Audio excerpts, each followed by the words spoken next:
Alrighty, beautiful people. Welcome back to the Virtus Performance Podcast. We have a very special guest on today. Maddy, welcome. Hi. What a time to be alive. What a time to be The alive. cat's out of the bag. Our newest coach is in the building. First shift last night. How was it? It was amazing. Everyone's amazing. It was really quiet, which was kind of nice. Let me just kind of ease into it. But, no, the quality of member here is chef's kiss. Chef's kiss. I love it. Love a good pump up. First question for you before we talk about all of the things. What gets you out of bed in the morning after your coffee? Coffee. What gets me out of bed? You know what? I love getting out of bed to do a run with a friend.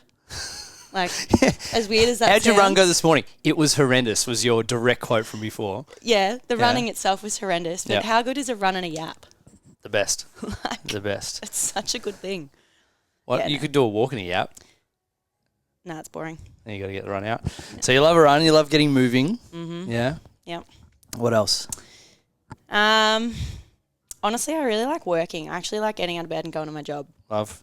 Yep.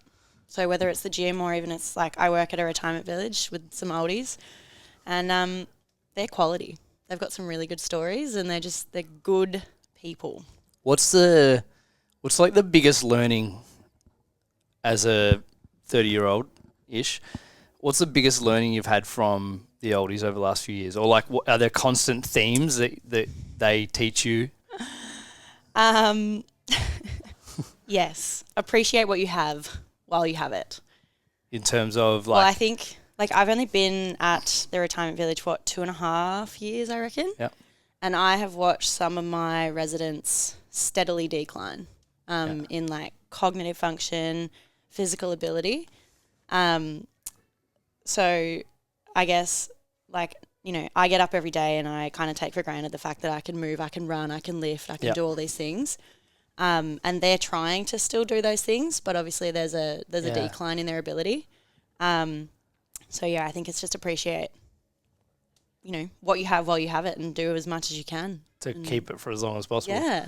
Yeah. Which is my role there. Like, it's to keep them independent. Yeah. So it's kind of like you're doing the same thing in both of your jobs in a completely different way. Yes, and I love it. I love the dynamic. I love the fact that I get to go there and work with people that, you know, the conversation flows, but it's a lot slower.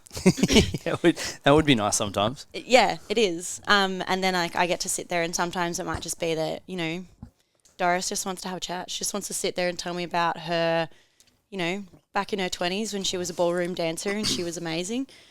And then there's other days Get around where, Doris. you know, Pete just wants to come in and lift some weights in the gym. Yeah. Like, I get both. I get a mix of both, and it's really cool. What made you want to be a coach? Well, so it was a really selfish reason. So I had a shoulder injury when I was younger. I was a swimmer. And both my shoulders went, which put me out of swimming. So I went and did my Cert 3 and 4 so I could rehab myself back into swimming. That's so cool. Yeah. It's actually, it's not selfish. Like, it's maybe a selfish, like, entry point, but the reason you've stayed in it for how long you've been coaching now? 12 years. Which is wild. It's a long time. I forget that it's a career. Like, I kind of go, oh, I'm going to get into a career one day. And I'm like... It is a fascinating conversation, the, like, PT, real job, like, is a coach a real job conversation. And, like, if you want it to be, it absolutely can be. I think it's a real job. It's it just is such a transient place to be for a lot of coaches when they're like in it for a year or two. Yes. You know, every coach has heard the stats around, like, you know, 80% of coaches don't coach after a year and all of that kind of stuff. So, what's kept you in it? Oh, the relationships that I've formed and the connections that I've made along the way. They have been incredible.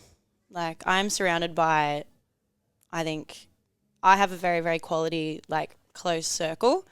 But then, like, my circle outside of that, they're all clients and ex-clients and just people that I associate on a day-to-day basis. And they're just cool people. Like, thinking about it, I don't think I've ever had an interaction with a client that has been a negative split. Yeah. Like, it's always been, if they've, you know, finished up with my service, I'm like, good luck with wherever you go next. I can't wait to see what happens. If I see them on the street, I'll have a chat with, and we'll catch up. Like, it's so cool. I think the hardest part about being a coach is that limited amount of time you get with some people. Yeah. But I've kind of reframed that over the last few years and shifted into like, I'm so grateful we got to be a part of your health and fitness journey, and we got to teach you things, and all of the things that you learnt, whether it be in this space or in a different space, you get to take to the next thing. And as you transcend what you're currently capable of, all of those things maintain as being part of your understanding and knowledge base around like how to train and how to move and how to look after yourself. Yeah. And like, it's a pretty cool privilege that we have as coaches to be able to do that. Absolutely. And like, as much as I'm a part of their journey, they're a part of mine. Yeah. Like, as a coach to grow. And also I think like, you know, having the ability to let people go and acknowledge, okay, they've actually probably fully utilised what I can teach them, and it's time for them to essentially spread their wings and off they go to someone who can teach them. Butterfly. Yeah, like how cool is that? Like, it's actually a really cool concept. Yeah, it is, and it's like the ego can take a hit, and it definitely did for me early on when people leave and go do something different. But when you realise it's like just a stepping stone and a learning period, and you know, some people come back, some people don't. Yep. The Mons of the world come back 87 times. 88 if you count this new membership. Shout out. Shout out. Monica. Don't you? Shit. So talk me through so obviously started out injured, Cert 3 and 4. Like, what's your pathway from that to here been like? Because you've had some experience over that time. Yeah, so I've worked in a number of gyms. How many? I reckon like 6 or 7. Yeah. So I've always had multiple jobs. So like I might have worked out of a big gym while I was simultaneously working out of a smaller studio. Yeah. So I've always done both. So I've always coached one-on-one, and then I've always had group classes as well. I never stepped into the Les Mills space. That wasn't for me, but like, yeah, running group classes, you know, I also find that a really fun environment, and it's just like, again, it's not a job. I get to go in, coach people that I love being around, and then see them out the door. Like, it's great.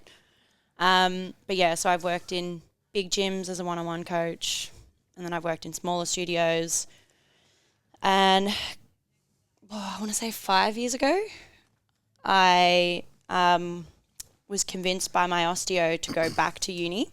Love. And I actually did a year of osteo, and I loved it. I loved the theory. I love learning about the body. I hated touching people. I was like, no. Sorry, Geordie. Yeah, no, not a big touchy person. Which is funny because I used to work at F45 and all we had to do was high five people, and I was like, I hate this so much. That's phenomenal. Yeah, so I had to get past that. Like, yeah. Dog cuddles only. Oh, give me all the puppies. Bring them in. Love that. People, no, don't want to touch. So yeah, did a year of osteo and decided, don't like touching people, and this is part of the job. Like, you have to actually do the manipulations and stuff. So I stepped out of that and moved into exercise science, majoring in ex-phys. Love. Finished that. So that was my 5th degree that I tried. Talk me through the first 3. First one out of high school was business and event managing. Love. How long did you do that for? 6 months. Yeah. I didn't have my license, and I was commuting to Latrobe in Bundoora. Ugh. I'd leave my house at 5 o'clock in the morning, and I'd get to uni at about 9. That's gross. Yep. That's probably and I had a lecture on Friday from 4 till 6, and it was compulsory. The teacher was like, "You have to come," and I was like, "Well." I feel as though uni was a different world back then in terms of like what was compulsory and what wasn't, or what like you needed to physically be there for. That's what I mean. Like, I feel like pre-COVID there was way more mandatory attendance. Like, it was like you have to be there for these classes. Yeah, like I talked to some of the students that we have in here now. Like, I remember my first year we had like 25 contact hours. Yeah, no. And they've got like 12. Yeah, no, not like that anymore. It's outrageous. Most of my uni that back I did in my day. Oh, yuck! Don't say that. You've been coaching for 12 years, mate. You back in my day as well. No, I'm like 24. So 30-ish. Make that make sense. George is sitting there going like, I'm not going to be 24 for another 7 years. Oh, God. No, So business and event management, that's pretty cool. Yeah, that was fun. What'd you learn? What was your main takeaway? Looking back now, what'd you learn in that 6 months? Nothing? Commuting sucks. My time is valuable and I don't want to spend 4 hours on a train. Yeah, no, it wasn't it. It wasn't it. Then I did psychology. Love. Yep. How long did you do that for? 6 months. Oh, it was pattern. Yeah, I wasn't ready to do uni. I realized that was my big takeaway from that. I wasn't ready. I actually think, to be fair, like I think if I did it now, I could see it through. Oh, absolutely. But I don't need to do it now because Geordie's doing it, so It's true. I can just listen to him. True. Just careful of that 6 month window, George. Just like we just got to push through that. It's expiry date. Expiry date. That's all right. It's okay. Shit. Psychology. So you learned that uni wasn't for me. Yeah. But then you tried something else. And then I did coaching and development at Deakin. Love. And I did that for... Is that an undergrad? Yeah. That's cool. Yeah, I did it for about 3 months. Got out before the census date. Smart. Yeah, and was like, this isn't for me. How's your hex looking? Oh, I just don't look at it. Ignorance is bliss. Just don't look at it. Come on, elbow sorted out. Get rid of it. Yeah, that'd be nice. I'd love to just go back to uni and not have to pay for it. Wouldn't that be great? Yeah. I know I would be a perpetual student for the rest of my life. Yeah, there's part of me that thinks that as well, but I'd much rather not be told what to learn. No, I want to be told what to learn. Yeah, there's an aspect of that framework, that direction that's helpful, maybe. I like the fact that the exercise sports science degree that I did it's not black and white, but there are black and white elements to it. Like the body is the body. Yeah. Like there's no, a bone is a bone, a muscle is a muscle. Sure, in like biomechanics, there's, slightly different area. Like there's grey areas, human to human. Yeah. But like, call a spade a spade. Skin is skin, hair is hair, bone is bone. Like I love that about the body. Yeah. But yeah, the psychology degree, I think back then when I was doing it, I would have been 20. It was too grey. Yeah. And so you prefer the technical information of this is X equals Y. Yep. Love that. Yeah. I love solid answers. Yeah. So when we saw a movie that didn't give me a solid answer, like that one the other day, I was like, okay, what happened then? What was next? You get to choose. Isn't that wonderful? Nope. Open to interpretation. I don't read choose your own adventure books. Just make the decision for me. Give me the answer. Maybe that explains why you just stick with the one thing for a long period of time. I'm a long-term girly. Unless it's a uni degree. Doesn't count. Doesn't count. Doesn't count. So coaching, 3 months, got out. Yep. Yeah. And then I did sports development diploma, and I just did that to appease the fact that I wanted to do something but didn't want to go back to uni. Yeah. And then I had a hiatus, a couple of years, which is, I reckon, about 2 or 3 years. And that's when, my osteo convinced me to go back to uni. That's and I went back and got it done. And to be fair, I think also, my ex, he did definitely encourage me to do that. Yeah. And that was huge for me. Because in the past, I'd had other people sort of be like, oh, you're probably did you really do that? And that really got into my brain. What was the justification for not doing it? What was the thought process? I didn't think uni was for me. Yeah. I kind of had it hammered into my brain by my previous partner. Yeah. That uni wasn't for me. Yeah. And then, my ex kind of flipped that on its head. So, he was definitely a big influence as to why I went back to uni and did it, and I did quite well. And, smashed out my exercise science degree, and now I want to go back and do masters. I want to do OT, I want to do EP, and then maybe I'll do something else. And then ask me about a hex step. Oh, no, thank you. Hopefully it's gone by then.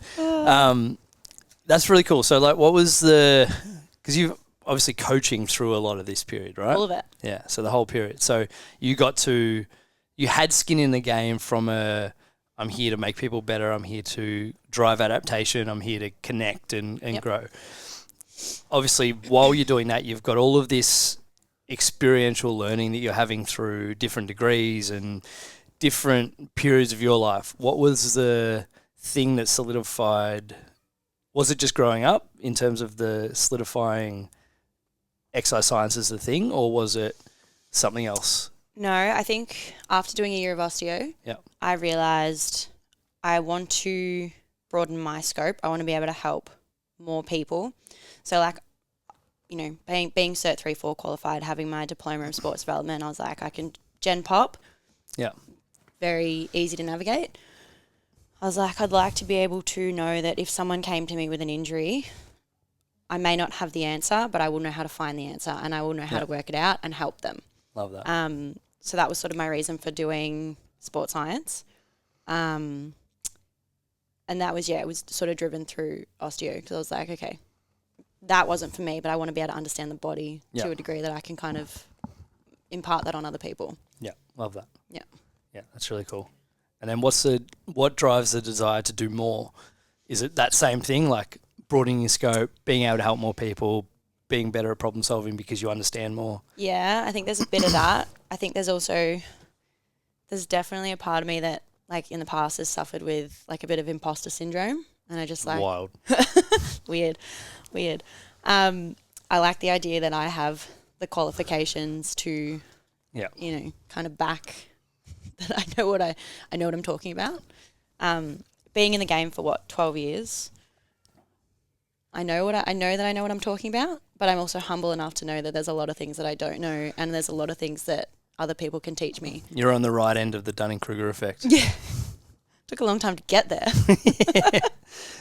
Yeah. But yeah, I feel, you know, that's sort of part of my reasoning for wanting to go back to uni is I want to have the knowledge and have the, you know, the ability to reason and to problem solve. And, you know, you get that by being around like-minded people and textbooks and Love it. assignments and lab reports and essays and all the fun stuff. You've obviously built a fairly comprehensive, robust philosophy over the last decade, right? Coaching-wise.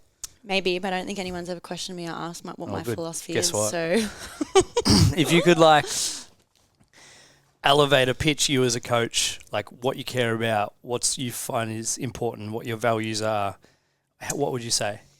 I would say, this is a tricky one. Like on a very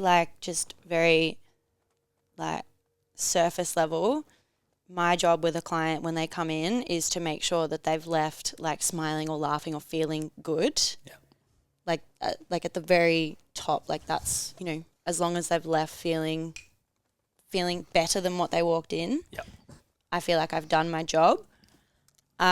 But then also just being there for the person in whatever capacity I can provide them. So like asking the question when they walk in, what do you need? What is it that you need from me? What can I do for you today? Is it, you know, do we need that hard session? Do you need something that's going to push you? Have you had a bit of a tough week? Do we need to maybe bring it down a little bit? And actually ascertaining what that client needs at the time. And I think obviously being in the job for 12 years, I think I can do that on a bigger scale. Like I can, you know, once upon a time it was just one person. And it was just, what do you need? Okay, cool. This is what we're going to do. But working in an environment where, you know, you've been coaching anywhere between 15 to 30 people, being able to spread it out and go, okay, what do you need? What do you need? What do you need? Okay, you guys need this. Group together. Yeah. You guys are going together and I'll be back. And bouncing between different people and their needs. It's a proper skill, that. Yeah. Yeah. But it's something that I've been able to hone over 12 years of being a trainer. Yeah. And I think I've gotten quite good at it.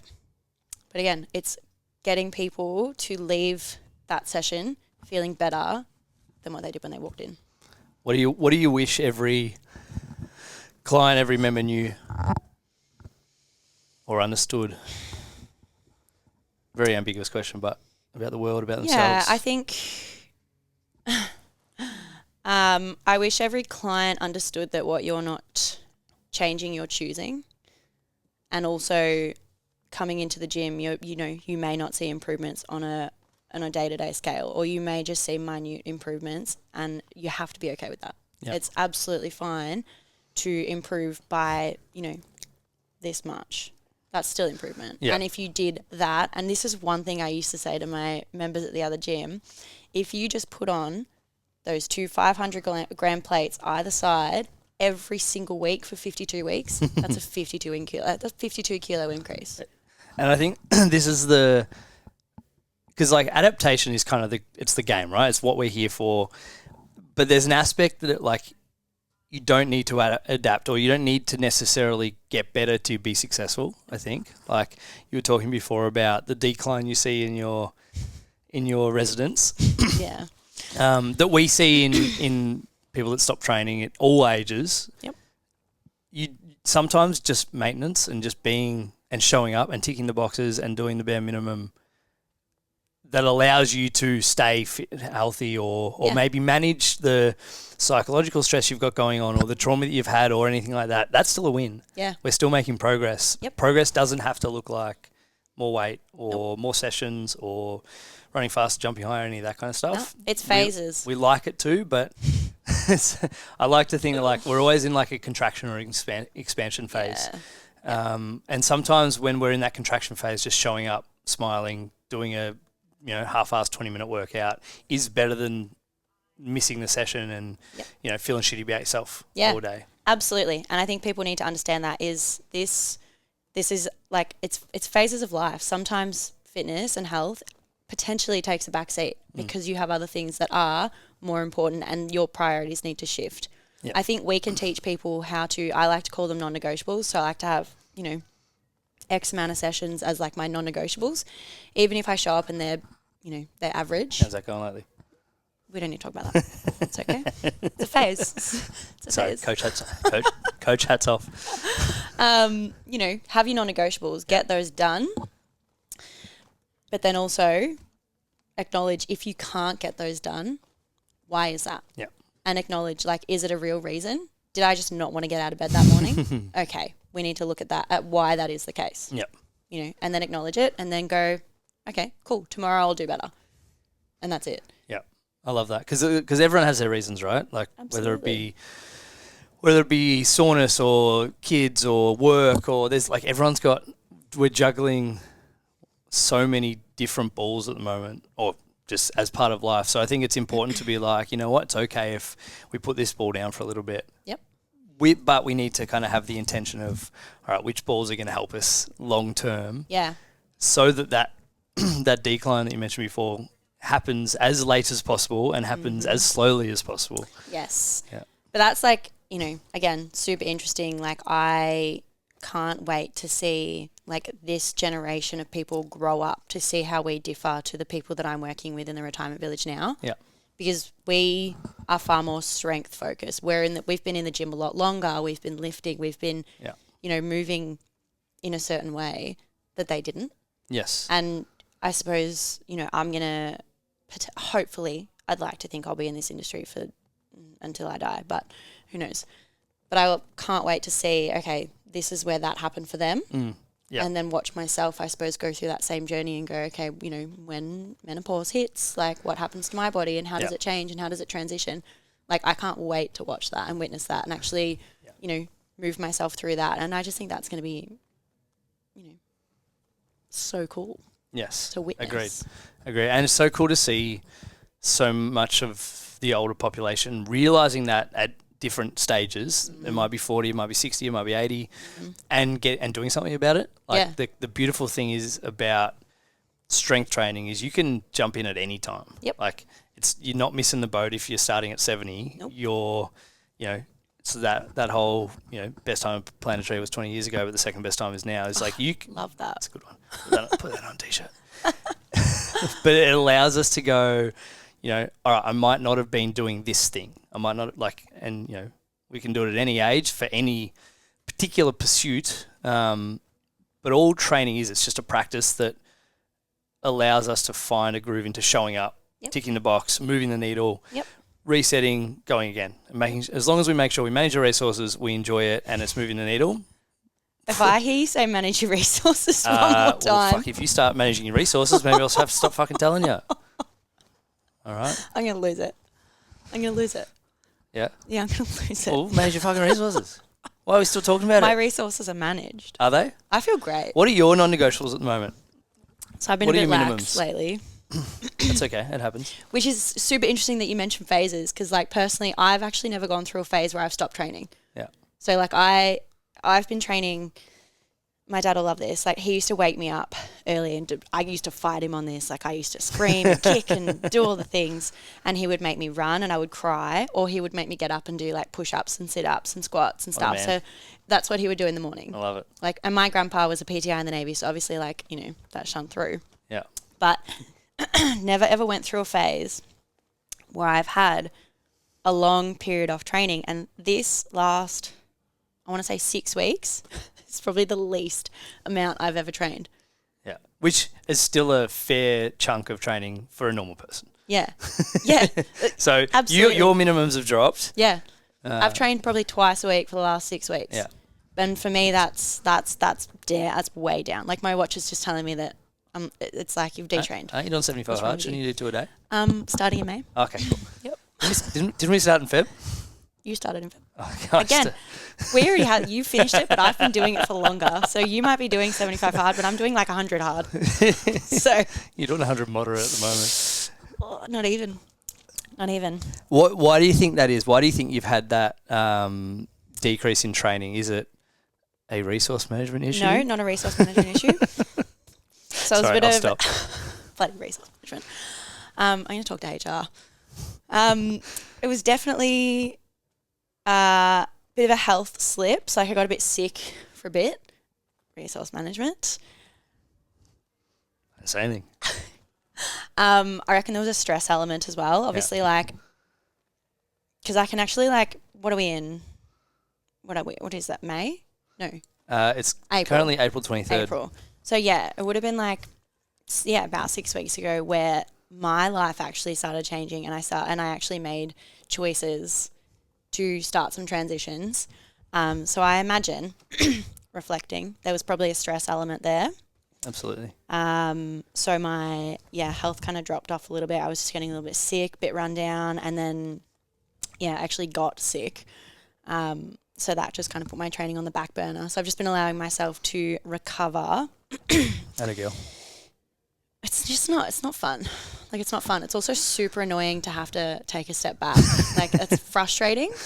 But again, your personality doesn't cope with it very well. No, but it's not the worst thing in the world to take stock, back it off a little bit, re-look at everything, almost like take a helicopter view over everything. Mm-hmm. And now you can reflect on it and be like, oh, holy shit, all of those changes. Because I love the idea of change, because it's the only thing that is a constant always, but it's really difficult. So there's that juxtaposition, great use of juxtaposition, between like two conflicting ideas around the same thing. Yeah. Change is hard. It's stressful. It challenges us to a point where our regular day-to-day existence needs to back off a little bit, so that we can navigate through what we're doing and how we're feeling and how we're responding. Yep, absolutely. And I think for the last 6 weeks, like, I've been focusing on members from my last gym that I was at, and wanting to, show up wholeheartedly for them and make sure that, the leaving of my members was positive, and I really wanted that. So what you got? Yeah, mostly for the most part. Yeah. Good. Yep. Yeah. Look, again, community's not a space, and I think I've always known that. But like, working in one space because again, I tend to base myself out of one gym for quite a while. Like, I was at my last gym for nearly 4.5 years, and then before that, I was at my last gym for, I think, around the same. Hey Siri, start a 4-year timer. Tick, tick, tick, tick, tick. But yeah, so I tend to sort of keep myself in one spot, and I get not complacent, but I get really comfortable in where I'm at. Yeah. Just going to make sure Siri didn't start a timer then. No, we could carry on. But yeah, community is not like, it's not boxed into being an actual physical place. It is like people, and they're everywhere. Like, they are absolutely everywhere. Great observation, that. Yeah, I agree 100%. Walk down Mornington. I know so many people in Mornington. So many people. It's a small place, Peninsula, as you mentioned 7 times yesterday. And I think, but I love that idea, because for me,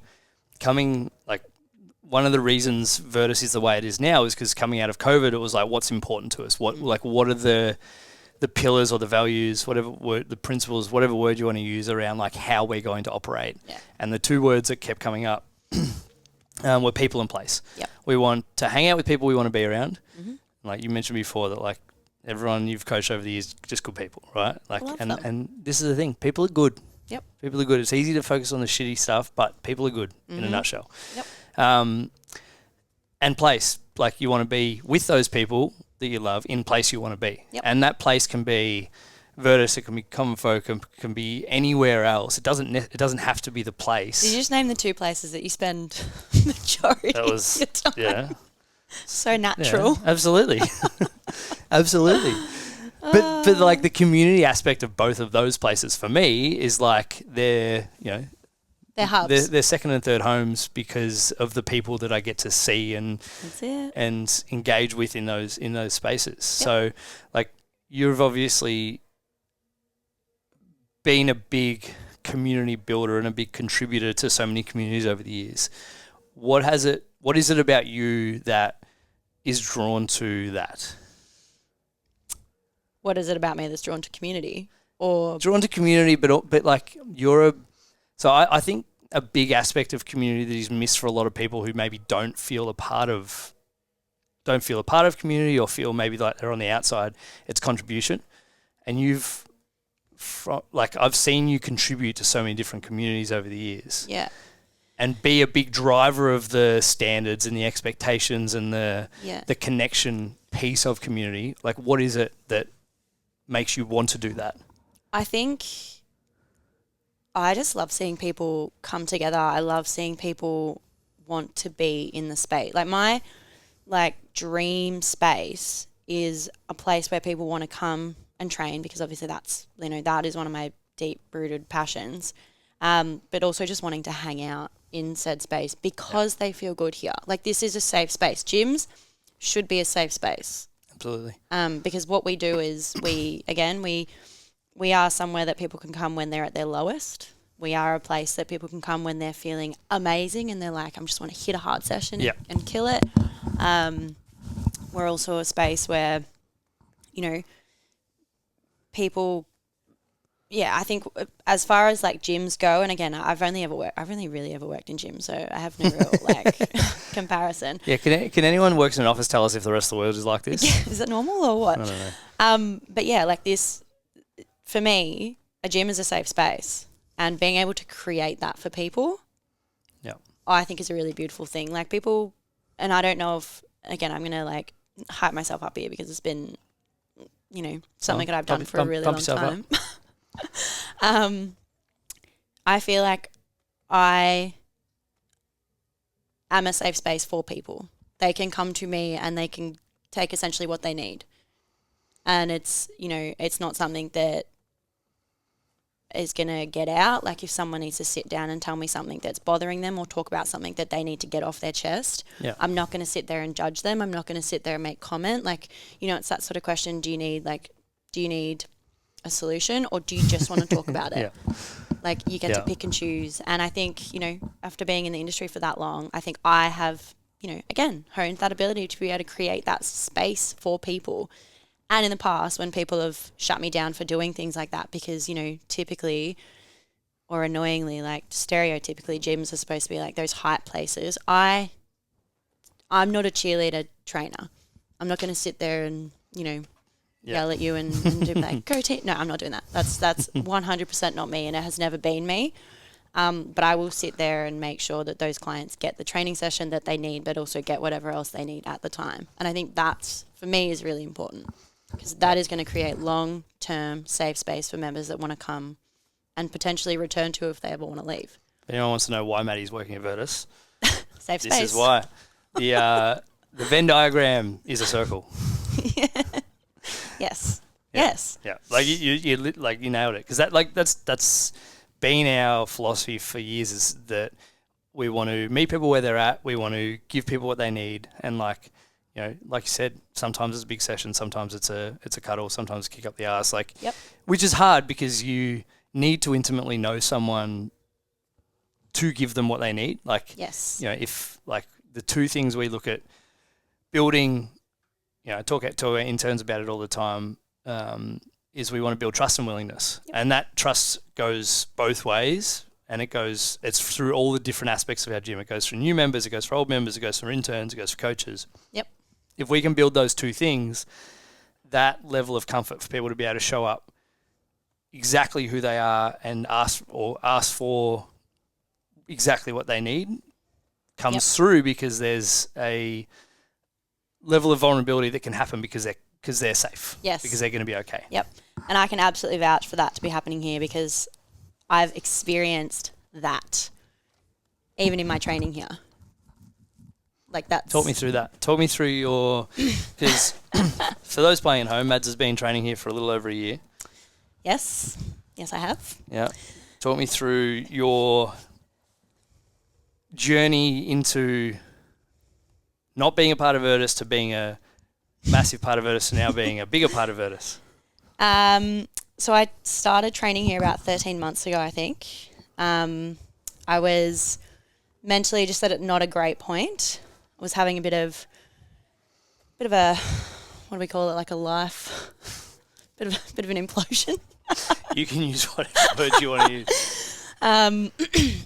Yeah, I'd had some pretty big shifts in my life, and was just needing a new environment. I needed somewhere new. I needed new circles, new fresh perspective.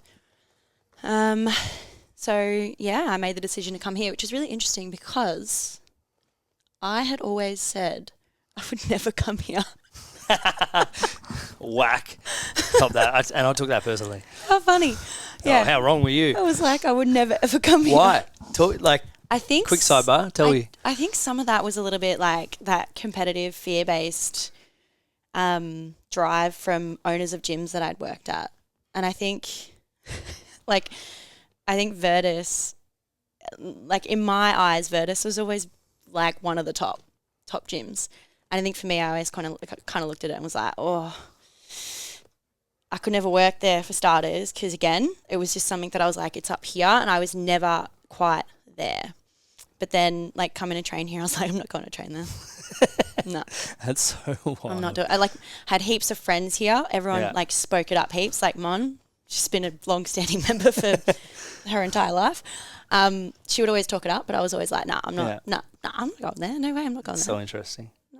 It, like, that perception, like, of the external looking in versus now being in, like...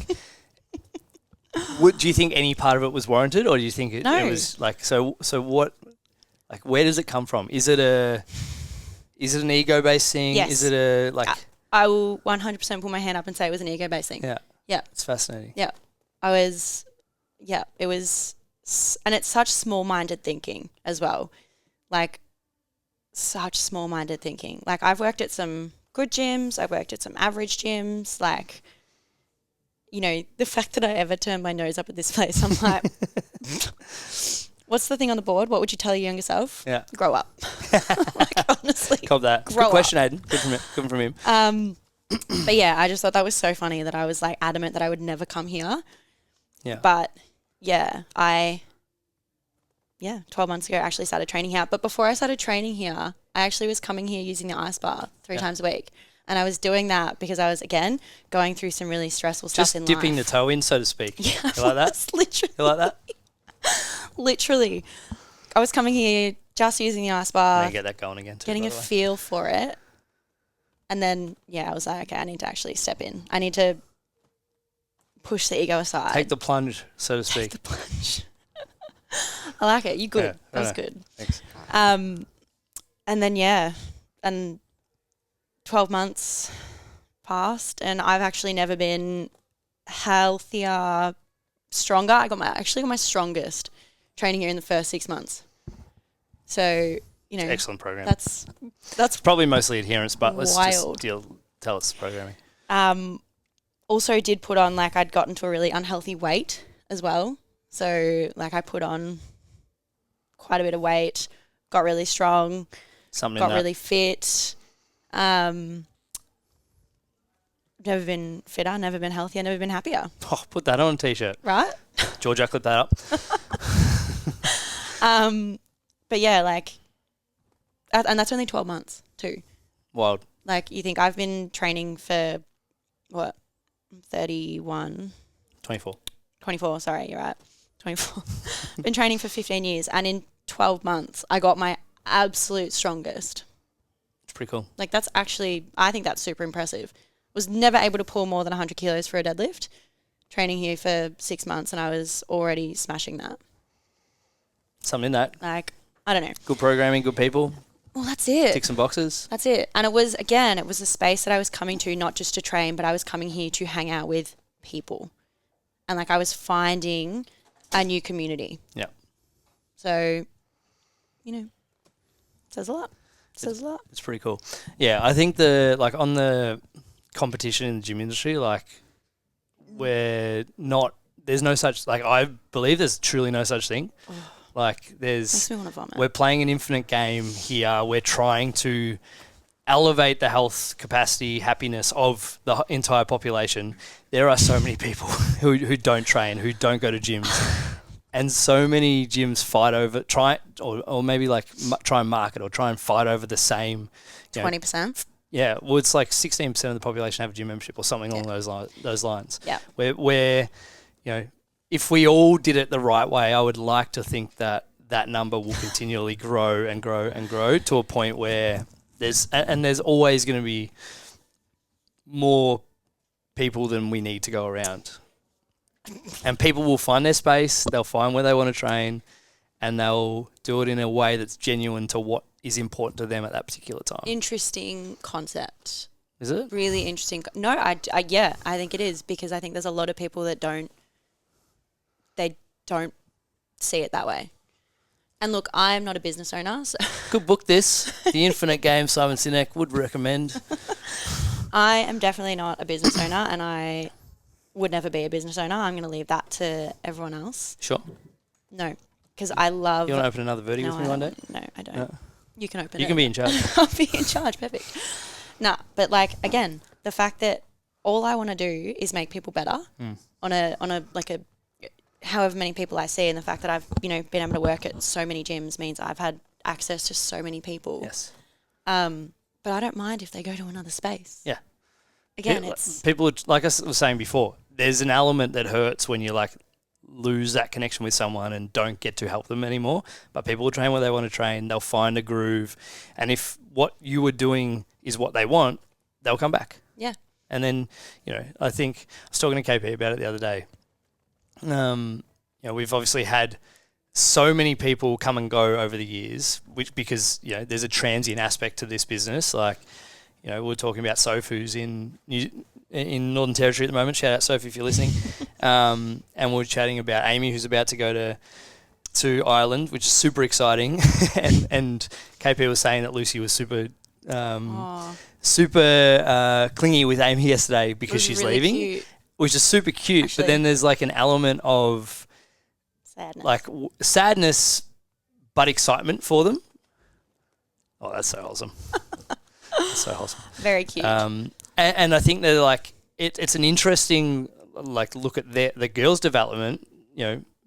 Lucy's 5, Billy's 3, to have people like Tyler's about to move over to London. So have people that have been massive parts of their development so far, massive parts of their life, role models for them in our community, to have them not be here anymore is so fascinating. Yeah. And I think that's like, if kids that are 3 and 5 can be like, we'll see them again, they'll be back at some stage, or if they're not, then that they're doing what they want to do, great. Yeah. Like, surely we as adults, where do we lose and that business as adults? owners? So, but I think I think it's business owners. I think that's what it is. Yes, I think it's certain types of business owners. It's more of like a scarcity mindset that, which is completely fair enough, right? Like, everyone's got bills, everyone's got rent to pay, everyone's got expenses. Every business has expenses that can lead to very stressful, very reactive, survival-based responses. But I think if we look back as to why we're in business and what we're doing, like, no one gets into the fitness business to make money. I don't think. I think there's certain online coaching businesses that can blow up and stuff. But if you're in a brick and mortar gym, then, and you're not a gym that wants 60% of your members to not rock up, you're probably not going to be there sitting on piles of money. So I think if we can shift that headspace to be like, all right, well, how can I make the world a better place? How can I help the people I want to that want help, and do that in a way that makes people want to come back, make it a space where people want to be, and make it a space they want to tell their friends about, you're going to be okay. Yeah. Like I look at different industries. Like I try and look at different industries because it's really easy to just like burrow down into the fitness industry. But, does, again, mentioned common folk before, do more cafes help or hinder common folk? They probably help common folk, because if you have great coffee, you get to elevate yourself above the people that don't have great coffee. If you have great service, if you have a big connected community, you can elevate yourself above that. But you can also rising tide lifts all boats. You can also help the tide rise for everyone else because you raise the standards.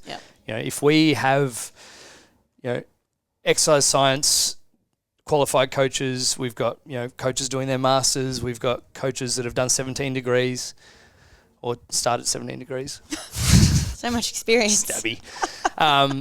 Like that raises the standards of our industry. If we've got coaches that have been coaching for 12 years, that have been around, that haven't had that like 12 months and gone, this is actually really hard to keep showing up, to keep giving your older people, then like our world's going to be a better place, and hopefully the whole industry gets better as well. Like there's no shortage of gyms in Mornington, which is a massive positive in my opinion. Like it doesn't help that half of our potential members are starfish being so close to the bay, but there are so many people on the peninsula that aren't training, that aren't looking after themselves. And if we can all lean into how we create a collective effort to get those people moving, then we're winning. But you can't really lose. Like imagine if you got 90% of the peninsula moving, and it doesn't matter how they move, it just matters that they move. Get moving, you fucks. Sort it out. Triggered.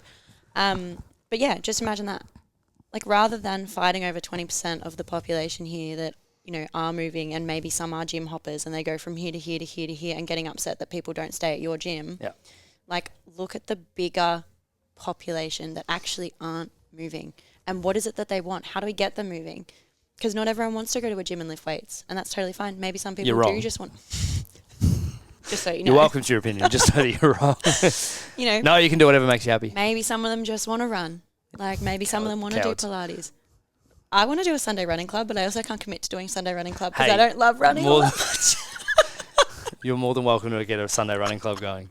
But same deal. I said to KP, I was like, should we get the run club back going? She's like, you can't commit to that. I think I can. You reckon you can? Possibly. Hard maybe on that one.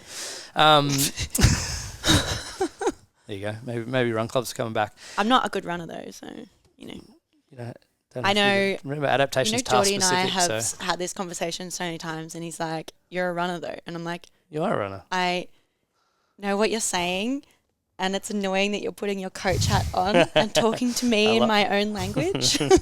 Yeah, I don't want my own advice. Fuck off. I'm like, stop coaching me. I'm supposed to just tell him to shut up and go for a run and get an Uber home. No, I told him he doesn't have to call an Uber anymore. He can call me. I'll go pick him up. It's totally fine. That's adorable.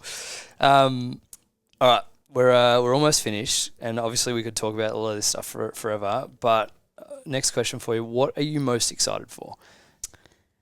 I'm most excited to solidify myself as a coach at Virtus because, like I said, there has been imposter syndrome in the past, and part of the reason I never came here was because I held this gym to such a high standard. So I suppose for me, rising to meet that standard and then above is a super exciting prospect because I've definitely gotten stuck in the past at just showing up and delivering a class to the best of my ability, but then not doing anything more. And I love the idea that there is more that I can do.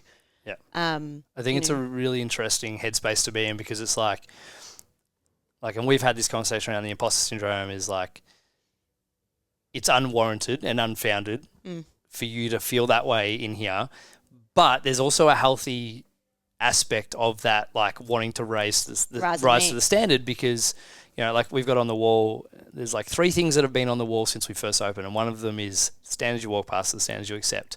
And I think that you being in that headspace of like, well, I need to grow to meet these standards, they elevate the standards and allows us to continually iterate and reiterate what we do and how we coach and how we get better and how we connect with our community, so that you, Aiden now, Dak, Jackie, can all lean into, well, how do I make this place better? I mentioned before around community and contribution, and now you get to be one of the ones in here driving the standards, which is brilliant. Which is super exciting. And also, like, having that accountability as well. Like, in the past, I suppose I've just been told to do better. Just level up, do better, level up. And I'm like... Which isn't an overly helpful conversation, because you're like, well, how?